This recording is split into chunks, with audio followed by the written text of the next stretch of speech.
आजचं जे वचन आहे आणि खूप विचार केला की वचनात बोलायचं काय. तसं बरेच विषय असतात, पण हार्वेस्ट संडे पुढचाच आहे आपला, म्हणून म्हटलं काहीतरी त्याच्याशी निगडीत असा विषय घ्यावा. म्हणून आजचा हा विषय मी शोधला आणि हे दोन्ही वचन जसे वाचले तर ओव्हरऑल बघितल्यावर सिमिलर वाटतं.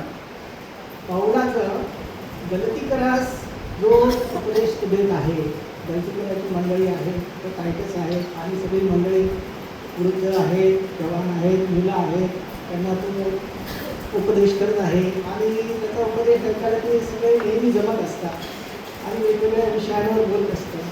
तसंच गलतीकराच्या मंडळीला सुद्धा तो उपदेश देत आहे. दोन्ही वाचल्यावर एक जरा सिमिलर वाटतील तुम्हाला, पण त्यांचा संदर्भ थोडा वेगळा आहे.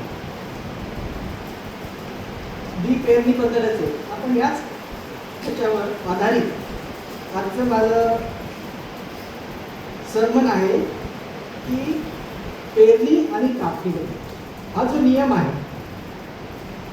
हा नियम सगळ्यांना माहीत आहे, काही त्याच्यात नवीन नाही, पण काही त्याच्यातले मुद्दे आज आपण जरा मनन करूया, विचार करूया की हा नियम काय आहे आणि हा नियम कसा लागू होतो. आपल्या सर्वांवर लागू होतो का, की जो पाळेल त्यालाच लागू होईल, काय करावं लागणार आहे. शेतकरी हे नियम खूप चांगले जाणतात. आपल्याला बरेचसे इशू दाखल्यांमध्ये सुद्धा मिळालेला असेल आणि इकडे पण आहे. पण जर पेरणी आणि कापणी हा विषय आपण म्हणतो तर शेतकरी जाणतात. ते शेतकरी बरोबर जाणतात की आपल्याला सर्वप्रथम चांगले पीक बी निवडायचे. चांगले बी निवडले तर ते चांगल्या जमिनीत हे करायचे. चांगल्या जमिनीत नुसतं बी पेरून आणि चांगलं चालेल का, त्याची मशागत पण केली पाहिजे. कुठल्याच वॉटर डेली पाणी द्यावं लागेल, मशागत करावी लागेल, त्याचं प्रोटेक्शन करावं लागेल. कारण की वीड्स उगवतात. वीड्सला मराठी काय म्हणतात मला माहीत नाही. तण, गवत. हा गवत, तण काय ते रानटी झाडं, सो मला शब्द मिळत नव्हता, तर ते उगवतात. तर त्याच्यापासून आपल्याला प्रोटेक्शन करावं लागतं. ते प्रोटेक्ट नाही केलं तर काय होईल, तुमचं पीक ते पीक खाऊन टाकेल किंवा पिकाची वाढ होऊ देणार नाही. तर हे सगळं कोण जाणतो, एक साधा शेतकरी आहे, तो सुद्धा हा नियम जाणतो. हा नियम जर का पाळला तर आपण कोणतं बी पेरणार. आपण काय सगळे शेतकरी तर नाही, पण आपल्या आयुष्यात प्रत्येक क्षणाला आपण आपल्या मनात, आपल्या बोलणे, आपल्या कृतीमध्ये काही ना काही बी पेरतच असतो. बी पेरतोय. कोणी दयाळूपणाचं, प्रेमाचं, उदारपणाचं, कोणी रागाचं बी पेरत असेल, कोणी त्रासाचं करत असेल, कोणी पापाचं बी पेरत असेल. पेरतो आपण कळत न कळत. जे आपण आपल्या वागण्यातून, आपल्या बोलण्यातून हे बी आपण पेरतो. त्या बियाचा काही ना काही परिणाम होत असतो. हा परिणाम आज नाही दिसणार तर उद्या दिसणार. तर सगळ्या बीला शेवटी एक काळ असतो, ते परिपक्व कधी होणार. त्याची कापणी लगेचच होत नाही, एक काही काळ जावा लागतो आणि त्याच्याने तुम्हाला त्याचा परिणाम ते तुम्हाला मिळेल. त्याकरता आज आपल्याला प्रश्न विचारायचा, देव तुम्हाला बोलवत की मी माझ्या आयुष्यामध्ये कोणते बी पेरत आहे.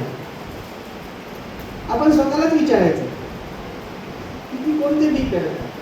आज सगळे जे आपण बसलो आहोत, जी आपली परिस्थिती आहे, कोण धार्मिक असेल, कोणाला अभ्यासाची गरज असेल, कोण अभ्यासू असेल, जे आपण मागच्या वर्षी, मागच्या भूतकाळामध्ये जे काय आपण बी पेरलेलं आहे त्याचंच आज आपण स्वरूप आहोत. त्याचा परिणाम आज आपण एन्जॉय करत आहोत किंवा भोगत आहोत किंवा त्याचे परिणामाचं आपण फळ आज खात आहोत आणि तेच पुढेही लागू होणार.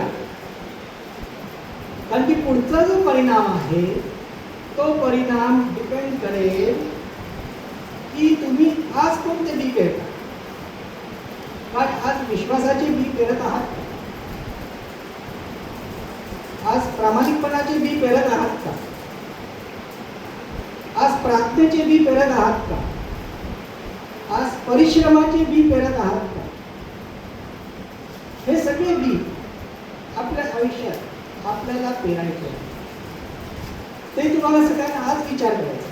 आज आपण प्रश्न विचारला आणि यापुढे जर का मागील पीक पेरण्याचं पीक विपुल मिळालं असेल तर पुढे कोणतं बी पेरायचं. मागच्या आयुष्याचे बी पेरण्याचं पीक कमी मिळालं असेल तर 30 पट 60 पट मिळण्यासाठी आता कोणते बी पेरायचे. सार्वकालिक जीवनासाठी कोणते बी पेरायचे.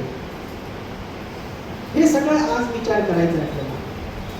कारण की हा नियम जो आहे हा नियम नुसताच ह्या आयुष्यापुरता नाही तर अनंतकालीन जीवनासाठी सार्वकालिक जीवनासाठी जर का तुम्हाला वाटचाल करायची आहे तर हाच नियम लागू होणार.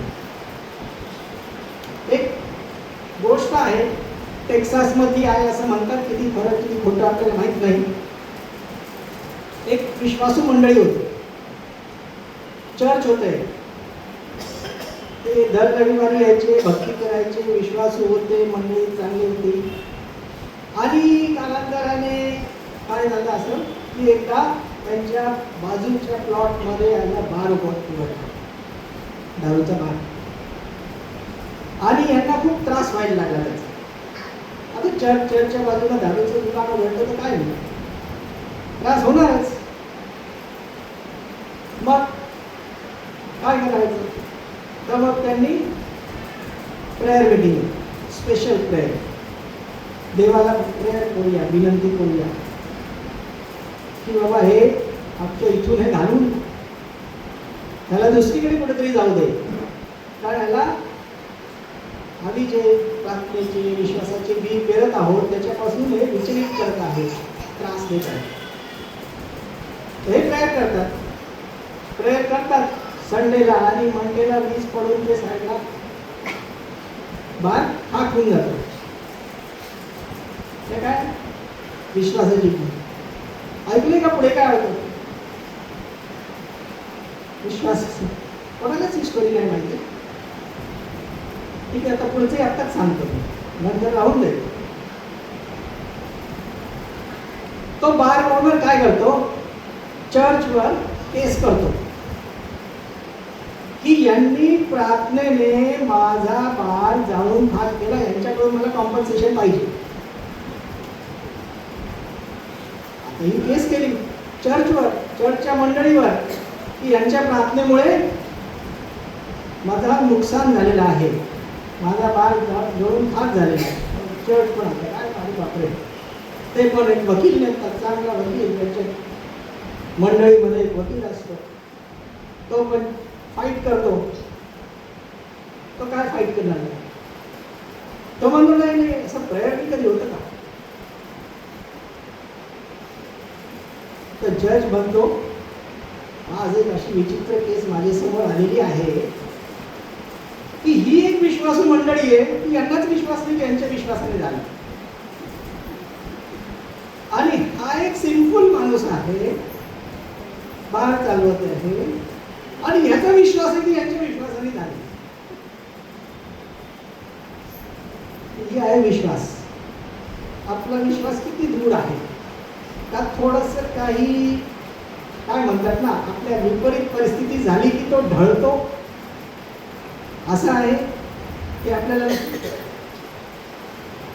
आजचं वचन काय आहे, दोन्हीमध्ये थोडंसं काय आहे वचन, जे गलती करायचं आहे ते आहे सामान्य तत्व आहे. हा तत्व आहे, चेतावणी आहे की आपल्या कृतीचे परिणाम होतात. ही एक चेतावणी. त्याच्या विरोधात जे करंदी करायचं त्यांनी जे पावलाने. दोन्हीकडे सिमिलर उपदेश आहे, पण ह्याच्यात एक विशिष्ट निर्देश उदारतेपणा आपल्याला जेव्हा विपुल पीक मिळेल, विपुल पीक आपल्याला परमेश्वर देतो, उदारपणा असेल तर उदारपणा मिळेल. हे जे पीक आपल्याला आहे, हे पीक देतो, त्याच्यात उदारतेपणा किती आहे. God love is चेअरफुल giver. आताच आपण वाचलं तर ते काय त्याला किती वर्ड आहे की कंपल्शन आहे म्हणून देऊ नये, द्यायचं म्हणून देऊ नये, तर संतोषाने आपल्या विवेकबुद्धीने द्यावे. हे दोन्हीमध्ये एक बेसिक डिफरन्स याच्यात आहे. तर आपण जर बघितलं तर पहिला मुद्दा असा मांडता येईल की योग्य बी पेरा. योग्य बी म्हणजे योग्य कोणते बी आहे. बी योग्य आहे ते आपल्याला आपली विवेक बुद्धी आणि आपलं जी परिस्थिती आहे, आपलं जे ध्येय आहे, आपल्याला कुठे वाटचाल करायची आहे या जीवनात, पुढच्या जीवनात, ह्या सगळ्याबद्दल आपल्याला बी पेरायचं. आणि मग ते योग्य कोणतं आहे ते तुम्हीच विचार करा. कारण की जे बी पेराल तीच कापणी होईल. मग आयदर योग्य बी पेरा म्हणजे कापणी तुम्हाला तीच करता येईल. तुम्ही गुलाबाचे बी पेरले तर गुलाबच मिळेल, काट्याचे बी पेरले तर काटेच उगवतील. तर सिलेक्ट युअर बी प्रॉपरली. आज सिलेक्ट करायचं आणि ते बी थोडे पेराल तर थोडे मिळेल. आताच आपण बघितलं, उदारपणे पेराल तर उदारपणे मिळेल. तर किती पेरायचे, लक्ष काय आहे तुमचं. थोडंसं आहे का जास्त मिळवायचंय, आपली क्षमता किती आहे, मी किती बी पेरू शकतो, त्याप्रमाणे आज आपल्याला विचार करायचा आहे की कोणते बी योग्य बी. रागाचं बी पेरतोय का पश्चातापाचं बी पेरतोय, प्रार्थनेचं बी पेरतोय का विश्वासाचं बी पेरतोय. जे काय बी पेराल, प्रार्थनेचे आणि विश्वासाचे बी हे त्याच्याबरोबर पेरावे लागतात. बाकी जे काही बी तुम्ही पेराल त्याच्याबरोबर हे दोन बी ॲज अ कॅटलिस्ट तुम्हाला पेरावे लागतीलच. तरच ते बी काय होईल, तुम्हाला विपुल पीक देईल. कारण की आपण कोणतेही काम सुरू करतो, काही नवीन सुरू करतो तर काय करतो, प्रार्थनेने सुरुवात करतो, प्रार्थना करतो आपण. आणि प्रार्थना करतो तर विश्वासही पाहिजे. विश्वासाने पेरलं तर तुम्हाला मिळेल. तर हे सगळं आपण पेरत असताना आपल्याकडे पेरण्यासाठी आहे काय. आपल्याला काही देवाने ऑलरेडी टॅलेंट्स दिलेले आहेत. कोणाला कलेचं असतं, गायनाचं असेल, स्किल्स असतील, लिडरशिप, जे काय आहे ते देवासाठी वापरा. ते वापरलं तुम्ही तर त्याचा उपयोग होईल, देवाच्या कार्यासाठी उपयोग होईल. यूज इट और लूज इट. जर का आपण ते यूज नाही केलं तर काय होतं, कालांतराने आपण ते विसरून जातो. हळूहळू ते आपलं टॅलेंटसुद्धा नाहीच होत. तर ती टॅलेंट्स आम्हाला वापरायचं. तुम्हाला सगळ्यांना ते मर्चंटची गोष्ट माहिती आहे. तो बाहेर गावी जात असताना 5 आणि 3 आणि सर्वंट्सला बोलवून त्यांना देतो. ज्याला 5 मिळाले, एकाला 3 मिळाले, एकाला 1च मिळालं, आणि मग तो आल्यानंतर हिशोब घेईल. प्रॉब्लेम आहे की आता हे जे बी दिलंय हे पेरायचंय कारण की नंतर हिशोब घेणार. तर मग कोणीतरी काय करतं, पहिले दोघे तरी ठीक आहे, ते असं पेरतात की ते अजून मुगवतं, 30 पट 60 पट देतोय. आणि जो तिसरा आहे तो काय करतो, तो धरून ठेवतो, बी जपून ठेवतो, तो ते पेरतच नाही. पेरलं नाही तर ते बहुगुणित होणार का, ते नाही होणार. आणि बहुगुणित नाही झालं तर काय होतं, त्याचा काय इफेक्ट काय झालेला आहे ते आपल्या सर्वांना माहीत आहे. मग ते 25-19 मध्ये काय म्हटलेलं आहे, वापरणाऱ्याला आणखी देण्यात येईल, गरजेपेक्षा जास्त मिळेल, उपयोग करत नाही त्यापासून काढून घेतलं जाईल. ते उपयोग नाही केलं तर ते तुमच्यापासून तेही काढून घेतलं जाईल. आपण उपदेशक 3:1-8 मध्ये बघितलेलं आहे की सर्व गोष्टींसाठी वेळ आहे, समय दिलेला आहे. जन्मण्याचा समय, मृत्यूचा समय, रडण्याचा समय, हसण्याचा समय, सगळ्या गोष्टीचा आणि रोखण्याचा सुद्धा समय दिलेला आहे, आणि कापणीचा समय. तर हा समय कधी आहे? तो समय हार्वेस्ट येते, कापणीचा समय. कापणी ऑलरेडी झाली असेल, मागच्या बियांची कापणी झाली, त्याचा आता पुढच्या बियांसाठी तुम्हाला समय दिलेला आहे. आपण विचार केलाय, आज प्रश्न जो आहे त्याचा तुम्ही विचार करा. यश पाहिजे असेल तर परिश्रम करा, परिश्रमाचे बी पेरा. परिश्रम केल्याशिवाय काय मिळेल का?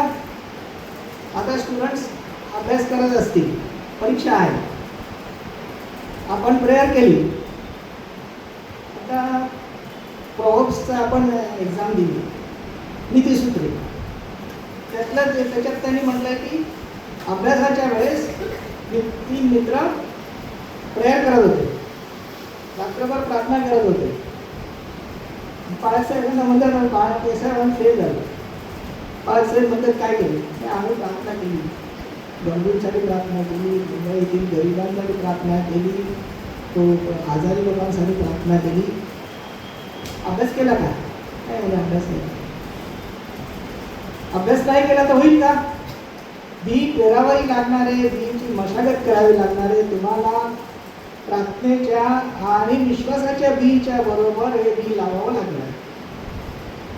नोहाचं तुम्हाला माहिती आहे, नोहाची स्टोरी सगळ्यांना माहिती आहे. देव नोहावर प्लीज होता, सगळ्यांना जरी नष्ट केलं तरी तो नोहा आणि त्याची फॅमिली. तर नोहाला काय देव काय आज्ञा देतो की तू एक तारू बनव. त्याला पूर्ण इन्स्ट्रक्शन्स दिले, कोणत्या लाकडाचा पाहिजे, किती लेंथ पाहिजे, किती ब्रेथ पाहिजे, लांबी रुंदी किती पाहिजे, त्याची उंची किती पाहिजे, त्याला आतून बाहेरून नंबर लाव, हे काय सगळे इन्स्ट्रक्शन्स दिले. किती वेळ लागला नोहाला? तो आणि त्याची फॅमिली वर्क करत असेल ना, दारूवर बनवत असतील, किती वेळ लागला? 120 वर्ष. 120 वर्ष लागले. मग हा तर विश्वासू माणूस, प्रार्थनेत असणारा, ते स्वतःच त्याला असं काढून दिलं असं मागे तुझ्या पुढे होतं का असं? कारण की सर्व चांगल्या गोष्टी देव जो देतो, देवाने आपल्याला सत्सक विवेक बुद्धी दिलेली आहे. आपण एक माझा असा तर्क आहे की जे काही कोणी पण इन्व्हेंट करतो, तुम्ही स्वतः जरी काही गोष्ट बनवली तर ती गोष्ट कशी ऑटोमॅटिक होईल ते तुम्ही बघता. आणि जितकं ऑटोमॅटिक होईल असं तर AI चा जमाना आहे, तुम्ही तर नव्हता, पण तरी तुमचा प्रयत्न असेल की मी न हात लावता हे चाललं पाहिजे. बँकेत आम्ही म्हणतो मी नसलो तरी माझी ब्रांच चालली पाहिजे, सगळं कसं सिस्टीमनी चाललं पाहिजे. मी नुसतं डायरेक्ट करणार आणि सगळं काय ऑफ झालं पाहिजे. तसंच मानवाला घडवलेलं आहे, म्हणून बुद्धी दिलेली आहे. जर का परमेश्वराने तुम्हाला डायरेक्टली सगळं काय दिलंच, जेवण तुमच्या पुढेच ठेवलं, तर मग काय होतं? त्यांनी म्हटलं की मी यांना बुद्धी दिली आहे, हे त्याचा कसा वापर करतात, यांना शक्ती दिली, याचा कसा वापर करतात हे त्यांच्याकडे.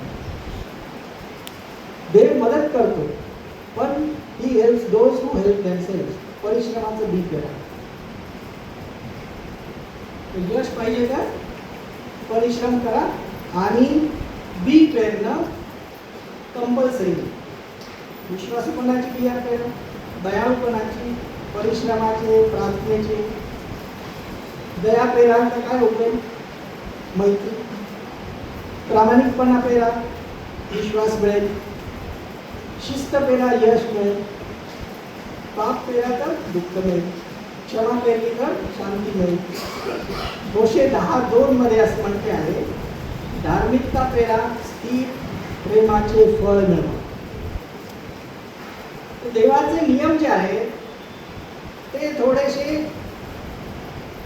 नेचरच्या नियमापेक्षा थोडे वेगळे आहेत. आपल्या दैनंदिन जीवनामध्ये न्यूटननी सुद्धा काहीतरी लॉज दिले. न्यूटन्स 3rd लॉ आपण सगळे शिकलो आहोत, सगळ्यांना माहिती आहे. Every action has a equal and opposite reaction.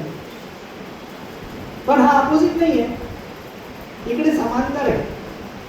एक पेरा तर तेच मिळेल, एक पेरा तुम्हाला 10 मिळेल, 30 पट मिळेल, 100 पट मिळेल.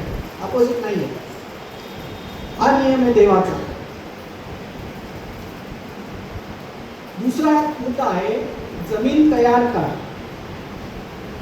Prepare and nurture the ground. बी जर का कठीण जमिनीवर टाकले तर ते उगवेल का?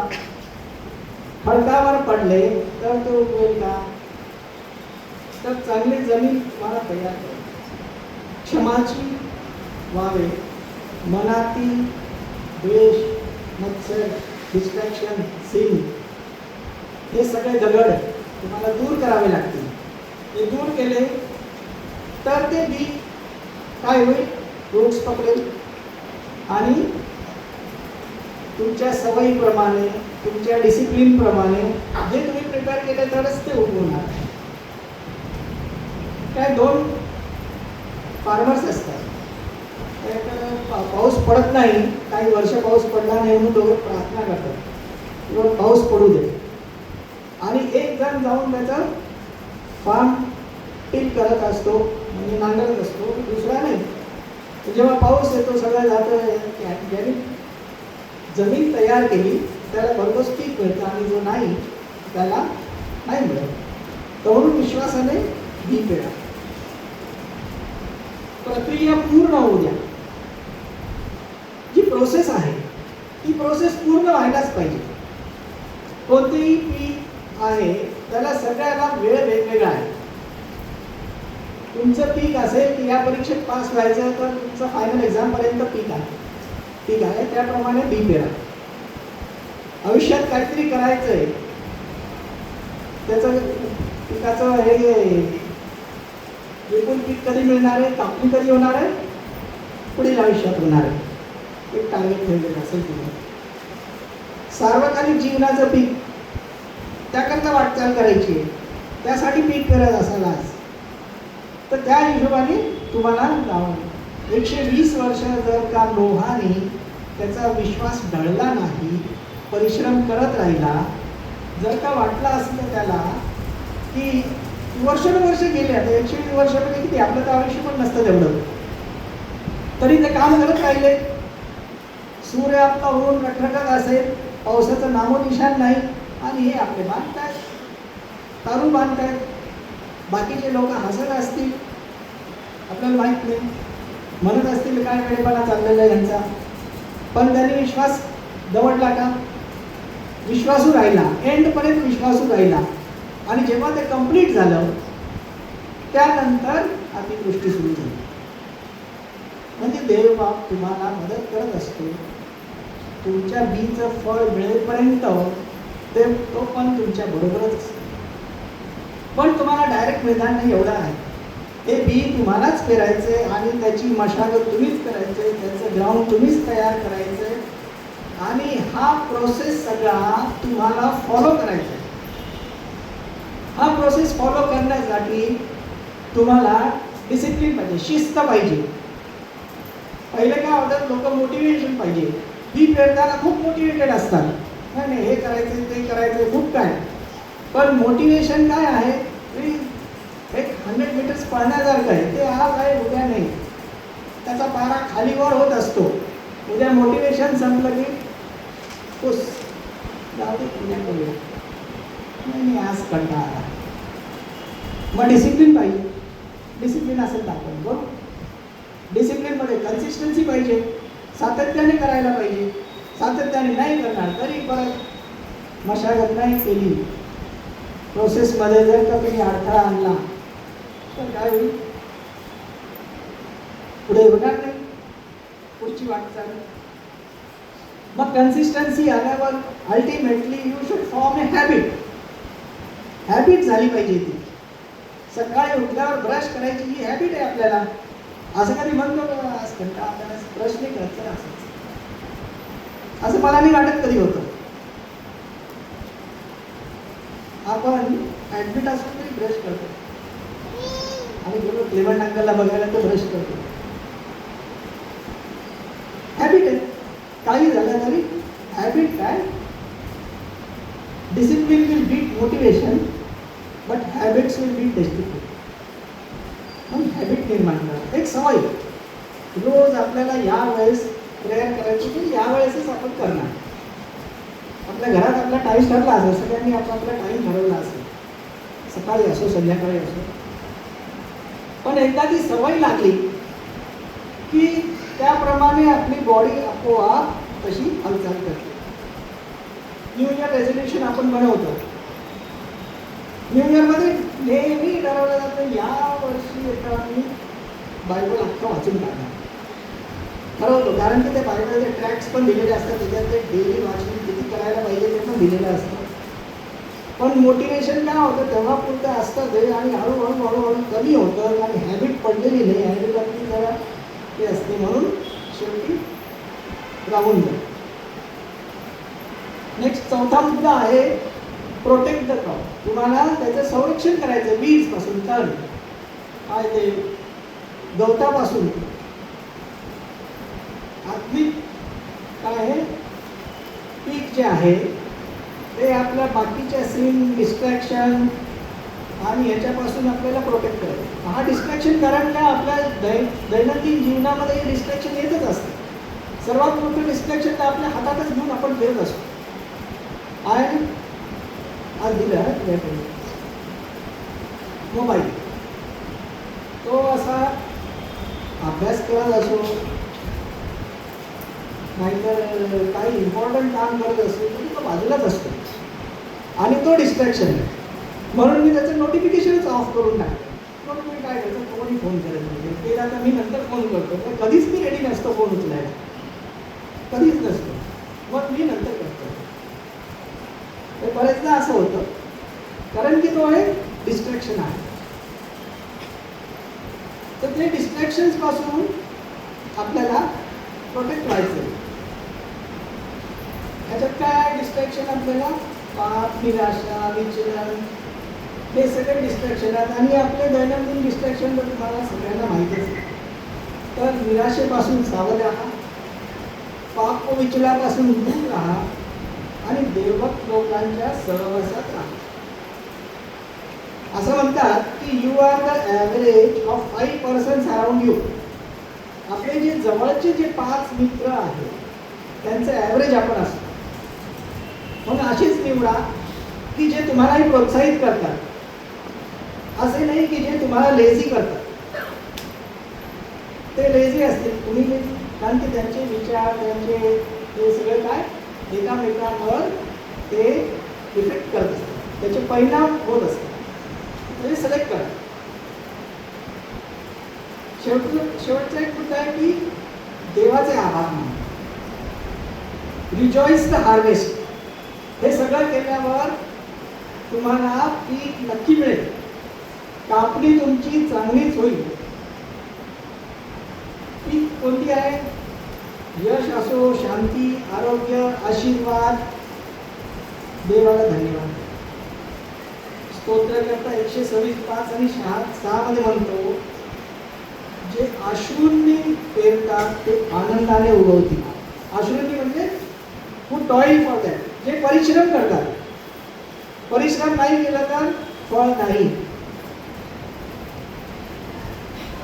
मग ते 13:23 जे बी चांगल्या जमिनीत पेरले ते 30 पट, 60 पट, 100 पट पीक देते. तर जमीन तुमची तयार करायची जाते. आपण बघितलेलं आहे. असंच बाळासाहेब सुद्धा हार्वेस्टच्या वेळेस आपले नाही कुठले तरी बाळासाहेब हार्वेस्टच्या वेळेस जेव्हा ऑफरिंग बद्दल सांगतात तेव्हा म्हणतात की तुम्ही बी पेरा. तुमच्या जीवनात सुद्धा यश मिळण्यासाठी काही मिळायचं असेल तर बी पेरा. तर एक जण काय करतो ऑफरिंग मध्ये ऑफरिंग दिल्यानंतर बाळासाहेब तू बी पेरलं मला गाडी पाहिजे. बाळासाहेब म्हणतात की तुम्ही पीनट्स पेरले तर तुम्हाला पीनट्सच मिळतील, मर्सिडीज मिळणार नाही. विचार करा की आपण काय पेरत आहोत. नीतीसूत्रे 11:25 उदार मनाचा समृद्ध होतो. उदार मनाचा समृद्ध होतो. आपल्याला समृद्ध व्हायचंय, काय व्हायचं आता, कारण ते पीक आपल्याला दिलेलं आहे.